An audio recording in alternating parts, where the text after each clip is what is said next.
Hello, dear folks. Welcome to season 5 of our On the Call series produced by the Stars Among Us. I'm Ozzy, and I'm very happy that you've tuned in to this thank you tour of mine, as each episode is a thank you card to those who have impacted my life. And on this second episode of season 5, I'm shining light on Mr. Daniel Dugan. Hello, Daniel. Hi, Ozzy. Hello. Daniel and I met during a time that there were many different things happening in my life, and Daniel came into my life. But before we get into that, I want to just tell the audience, Daniel, a little bit about who you are. Why am I talking to Daniel Dugan? Well, aside of him being there at that particular time in my life, Daniel has graduated with an honors degree in biology, right? He had a BS pre-med. Yes, I sure did.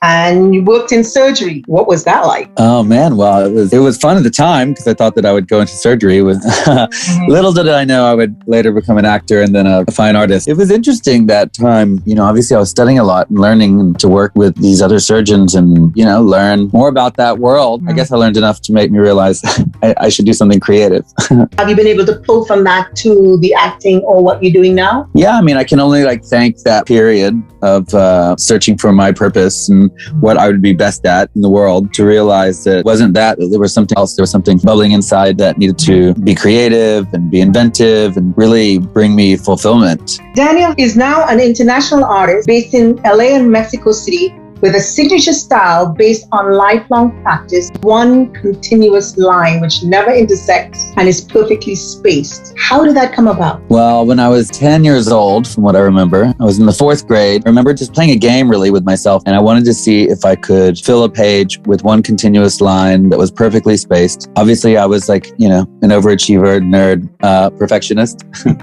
So I practiced it over and over and over, and the rules that I set forth were that the line could not intersect. I couldn't cheat and get from one side of the page to the next, and I really couldn't have any straight lines. So it was constant turning, turn. And did I have the patience and the precision to get from one point to the next? And for most of my life, I would want the satisfaction that I did it. So I'd connect the beginning and the end, and voila, I would put it away and work on something else. And so it really just started as a childhood curiosity, a game. Later, I would learn that it turned into a meditation. While I'm drawing the line or painting the line, I'm practicing making a decision of where it goes and that it's perfectly spaced, but then releasing that decision and moving forward. Mm-hmm. So I get a lot of thinking done about my life, about the people in it. And it brings me such joy to do that. It's almost like a forced meditation because I have to be alone when I do it. Generally, I clean the room, declutter my mind. So for me, I've learned so much from what it means. And there was a pivotal moment when that taught me this. Which is what? So that was about, I think it was 10 years ago. I was snorkeling for the first time. I'm from Alabama, from a little country town. Mm-hmm. So I didn't grow up around water or anything water related. And I was snorkeling for the first time off the coast of Honduras with some friends. And I saw underwater these fields of brain coral. And I'd never really seen that because I remember thinking, whoa, that's my line. That's what I do. Mm-hmm. How is that here? And I started researching and learning that there's a mathematical formula for this line, this perfectly spaced line, and it exists in nature. And what I was doing had some correlation with something that had already been invented, by the universe, by God, by whomever. When I saw that, it was like a sign. It was like, okay, this is not just my own little personal meditation. This means something, and I need to figure out what. And so I got back to LA and had the courage to rent a little studio space where I would make more of my little pieces. And, in the beginning, they were all 6 by 6 inches, and one thing led to another, and the pieces got bigger and more complex, and I would use materials I didn't really know what to do with. So I was just exploring, being creative. And once I got that studio space, I was there every day. I would go home and sleep for 8 hours. I would come back. That's been the last 5-6 years maybe. And it just was nonstop. And then I made so many things and people would come over. Oh, what are you doing? I don't know. I don't know why I have this curiosity, but I started to learn that it was a way for me to kind of describe life. That life is essentially like a labyrinth, because what I'm making are labyrinths. The difference between a labyrinth and a maze is that a labyrinth is unicursal. There's only one path, kind of like time. And it's going to twist and turn and take you on a path that maybe you like And maybe there are times that you don't like it and you wonder, why is this happening? What's the bigger picture here? And you can really create a lot of self-imposed suffering when we try to like analyze, oh, I shouldn't have done this, or this happened to me because of this reason. And we try to really cerebrally analyze our behavior to figure out how we can learn, but also to let go of that kind of analysis and just accept all the twists and turns and know that they're ending in something beautiful. And there's a big picture that life is going to give you miracles as soon as you let go of how you think a day or an emotion or a relationship should go. So I found that being able to describe this to people when they ask, what does the line mean, really allowed me to connect more to myself, more to the people I was talking to. People tell me all kinds of stories about how that relates to their life and how they thought the darkest of times would just continue, and that without that dark time, these beautiful miracles wouldn't have come. So for me, I was an actor all those years in New York when we met because I loved human connection. I loved studying human behavior. I loved like trying to rationalize and understand it all. And now as an artist, as a visual artist, I got a chance to combine that interest in a way that I can connect one-on-one with people and one-on, a large amount of people. So it's just been very fulfilling. In a way, my life is like this line. I never would have expected I would be an artist when I was younger. But here you are. Yeah. And here I am. Working with all kinds of fabrics, from moss to sand or steel or glass or wood, canvas, all kinds of different materials. But you're also creating, just for my audience as well, commissions for private homes, luxury properties, museums around the world, including Hong Kong, Shanghai, London, Ibiza, Mexico City, where you have your studio. So your travel has been extensive with your work. And so you're being able to see different lives, different cultures has been great. One other thing before I get into that, I want the audience to also know that your work was featured in New York Post in their top 20 photos of Art Basel Miami, the art issue of Modern Luxuries Angelino magazine, called El Artista de los Labyrinths in El Heraldo de Mexico. And then others including Architectural Digest, China, Reformer, Hien, Traditional Home, and the Los Angeles Times. So you have done amazing work. Your playground is so large. You have fun while you work. Yes, for sure. You've worked with Dan von Furstenberg and others. Just to see what you've done in this time since we've known each other has been absolutely exhilarating, So we met in 2003 when I was at Barth Group, and seeing that play that you did, which I gotta tell you has been seared into my mind and my brain as to your performance, your commitment, your layered performance, for which you got written up in the New York Times, if I remember correct. So with that, and with you doing the acting, and then you were pretty busy in film, you were doing a number of projects. Do you miss the acting arena? I didn't think I did until I see like a really good show. I'm like, oh, I could do that, or I would love to be part of something like that. I haven't missed it like I thought I would, because it was such a natural progression from being an actor to becoming a visual artist. It just kind of made sense. Once I got the studio space, that's really all I wanted to do. That's where I wanted to spend my time. That's where I really was getting fulfillment. And like you said, it's fun, but it's also rewarding because for me, it's a problem-solving game. I love solving problems. I love having to be in a situation where you have to be inventive to figure out a way out. So yeah, each of my pieces, when I experiment with a new material, whether it be, oil, acrylic, watercolor, sand, I did it with a lawnmower a couple years ago, just to see if I could do it. So I'm just naturally curious. I get a lot of satisfaction out of like kind of problem solving, seeing how I can fit the line together, because it being equally spaced, it does restrict me in a way, but at the same time, it's very freeing because the line can wander wherever I want.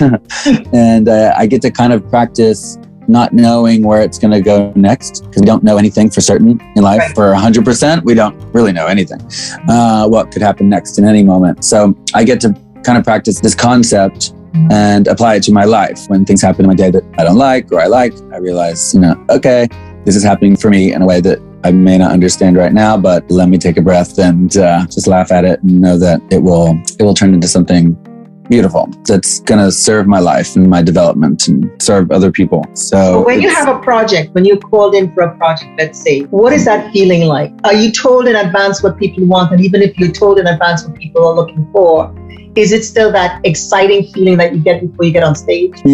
Yeah, I guess it's similar in that, well, I get to create something and I have some kind of agency over it. What's different about making visual art, especially a commission for a client, is that we kind of get to create together. Like I'll say, take a look at my website and let me know what, you're drawn to, whether it be an abstract or an illustration or color or a texture or material. So I really start there. And I had a client contact me from Nice in France. She really liked two different pieces I had made. One with a rope, where the rope was connecting two canvases. And this little gold circle that I made in Havana, Cuba. My mom's Cuban, so I've been there a couple times. And she loved those two pieces, and she was commissioning something for her husband for their 10-year anniversary. And I said, great. What if I combine those two pieces and make the circle, but I use it with rope? And, do you have any rope in your life that is significant? And she said, yes. She said, we are both personal shoppers, and she has all these Hermes bags, shopping bags. And I was like, oh, what color are the handles? And she said, brown. I said, oh, great. Can you mail them to me?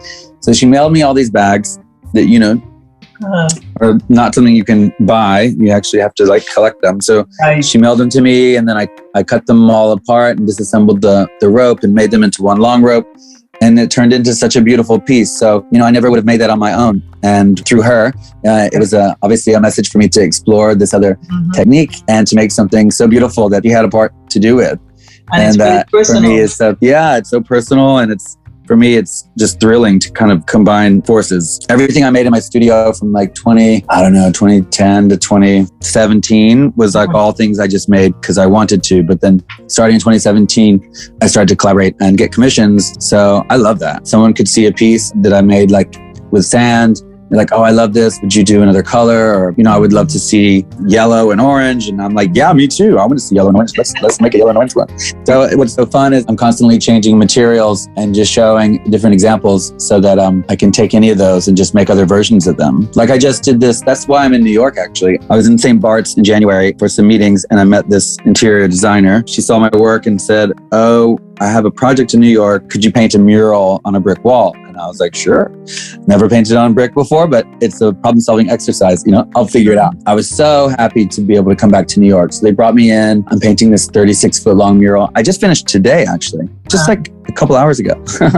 And what we did together was I presented some ideas of what the mural could be based on other paintings. And basically, I took a 3-by-4 foot painting I made in 2016 and just made a 36-foot-long version of it, painted on brick. And it turned out so beautifully. Without this project, without meeting this interior designer and getting this job, I wouldn't have made a 36-foot-long version of that painting. So it was really cool because it challenged me. And that, as you say that word challenge, my next question was going to be, what has been the biggest, most challenging project to date? Because I've seen your Bitcoin Infinity Mirror, which seems to be crazy. Yeah, that one has taken a couple of years to kind of figure out how to make it, how to tweak it. There were a lot of sampling and prototyping to figure out how to make the Infinity Mirror effect in the way that I wanted. Also, this this Buddhist figure was a commission a couple of years ago from a woman I met in Shanghai. And so I drew this Buddhist figure. His name is Kasidi Garba, and his mantra is actually to solve all problems.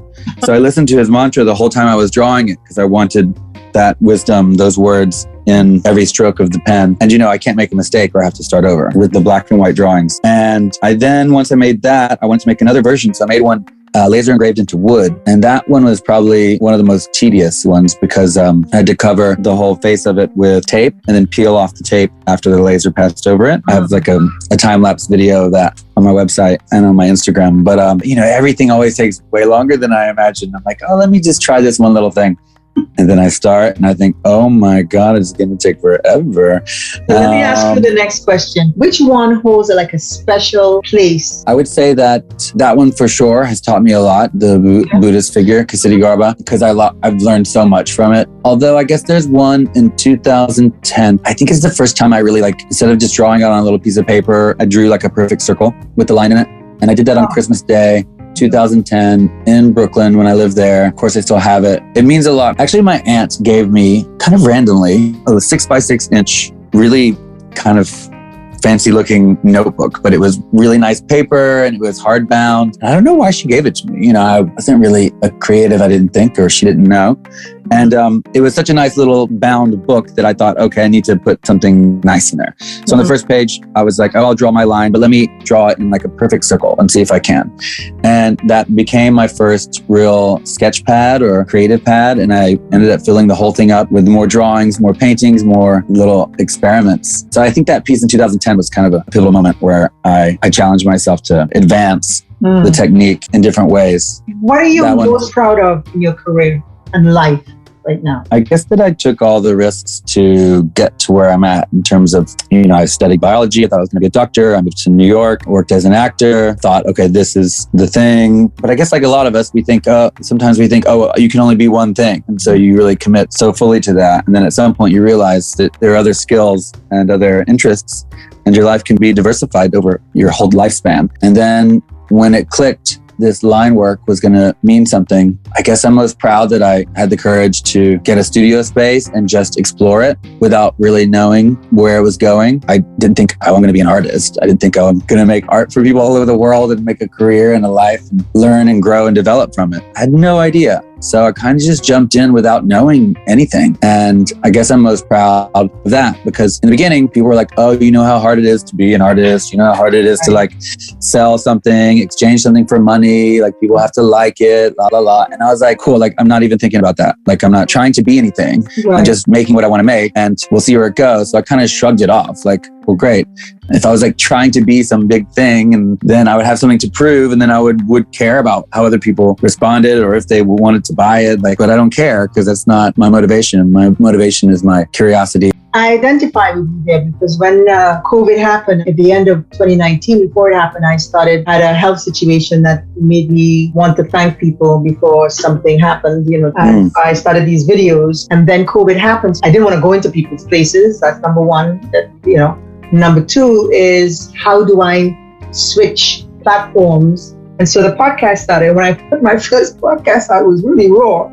And, I had a particular person who was like, no, you need to take that down. Your agent's not going to like it, blah, blah, blah, blah, blah, blah, blah, blah. And in my mind, I'm thinking, I'm just starting something, the next one will get better and hopefully I'll get better at it. And that's it, but I understand exactly how changing path and doing the things that you want to do, that your heart makes you do, can be rewarding, especially when you're doing it without, as you said, without the business end of it in mind. Right. So, yeah, I think that's when a creative is born, when you're just doing it because you want to. I remember when I was in New York and I had several friends who were like L.A dancers. I remember asking her one time, I was like, why do you dance? It's so awe-inspiring to watch a professional dancer or really anyone dance, even the kid, because you just see so much joy. And she said, dancers dance because they have to, because there's just something in your body that needs to move and express and explore. It really stayed with me because I realized that's why I draw my line. That's why I'm making art, because I have to. I just want to know what things will look like. So that being said, what would be the name of your autobiography? Ooh, wow. That's a good question. I've actually thought about this. What are the answers? It would probably have something with like one continuous line, something about observe and move forward. It's kind of like a mantra of all the lines. Observe where you are in the path and then move forward. Simply observe it without assessing it. Because as soon as you observe something, you accept your reality. You say, yes, I accept this moment, whether I like it or not. The sooner you get to the next moment, and life will give you some miracle. It will give you something beautiful that you wouldn't have seen if you were stuck in that moment, just wondering why something happened. So it would have something to do with that, something to do with, maybe it would be called, one continuous line, the labyrinth of life. Oh, wow. That buttons it very nicely. With that in mind, how has COVID affected you positively or negatively? Well, I was always spending every day in my studio, but when COVID happened, I was able to go there and I wasn't able to run errands. I wasn't able to go anywhere else. No one really could come over. So it was this kind of interesting isolation that allowed me just to, okay, I've been wanting to make this piece or that piece. So it really forced me to be even more creative with my time. Yeah, I was just in my studio even more. And, I also had to think, okay, how am I going to make money? And how do I shift things around? All of us, right? How do you figure this out? How do I take my job and make it work? So it was quite a creative time in a lot of ways. And then I was able to travel to a few locations, thankfully, And yeah, after the first year, really, that allowed me to connect with other cultures and other languages and create even more. And I realized, okay, I don't have to be in my studio. Like, I guess I was so committed to being in a studio that I thought that was my metric for success. Okay, I need to be here every day, making. But as soon as I got out into the world, I realized, okay, that chapter is kind of complete now. And now I can take all these years of practice out into the world and let the world influence what I'm making and teach me something. And that's like what you mentioned earlier, all these other countries and languages and cultures and colors and textures. And I'm collecting materials from every location I've gone to in the last couple of years and making pieces that are rooted in that area. Like I was in London and Ibiza, Mexico, all throughout Mexico, St. Bart's and Greece. And it allowed me to realize my mission essentially is to tell the story of each of those places in one line, using materials that I find there, using colors that I see there, based on conversations I have with strangers or people that I know, and allowing really the world to influence and excite me to make big things, small things, public art pieces that people can walk through and have their own personal meditation. I think that's probably the thing I'm most excited about, is to make a large scale public art piece that is free and you are on your own path and you wander through the labyrinth by yourself and, get to just think about whatever you think about. And hopefully that can be helpful. I can't wait to do that. Like a big field of grass or flowers, do it all over the world. That would be really cool. Well, I really needed to have you here because you've been part of my life in the action reading, but you've also been part of a crazy time for me. Not that you knew all about what was going on, but you were there. I remember when you came to my apartment once. I think you learned about someone that we both knew who had passed, who you were trying to reach to come and see your play, and his name is Renton Kirk. And remember, to this day, I can still see the look on your face when I told you about him passing, because it was still a pretty crazy time for me. And then I also remember us sitting down on the stairs of my friend's apartment place on the Lower East Side, just having really great conversation.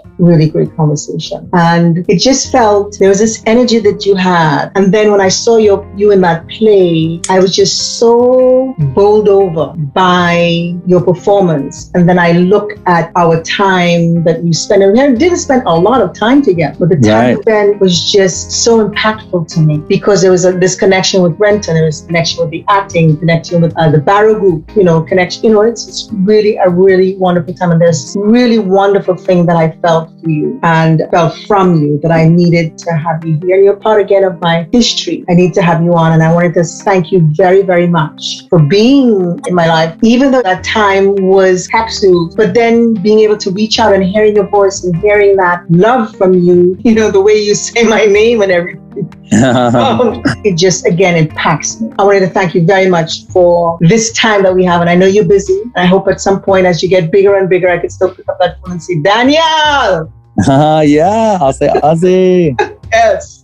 And I also want to thank my audience as well for spending this valuable time with us today. Please care to share, and remember, when you're on your beach, stay on the sunny side of the street safely. Be health conscious and kind to one another. Daniel, I love you very much. Thank you for being in my life. Thank you for bringing me back to even thinking about Renton. And that's another story I will share with you at some point when we have time. But thank you very much for this time. Oh my gosh. Thank you, Ozzy. Thank you for being in my life. And it's funny when you know people for like decades, I think we've known each other for a couple decades now. 2003, dude. Wow, 2003. That's, wow. Yeah, I mean, there's something beautiful about just picking right back up and being able to talk and connect. And I love you and your spirit and your joy to be around. And you were always such a good listener. I remember like talking with you in that time of my life. You were so helpful. So thank you for that and for having me on. So all of our lights can shine brighter only through each other. Yes. Amen, amen, amen, amen, and amen. Amen. We'll talk soon. I know you need to rest. You just finished a big project, and I keep looking forward to seeing all that you do. I'm going to be living vicariously through you, especially with the travel. So I'll send you lots of pictures. Yes, love you. Talk soon. I love you, Ozzy. Bye. Bye-bye.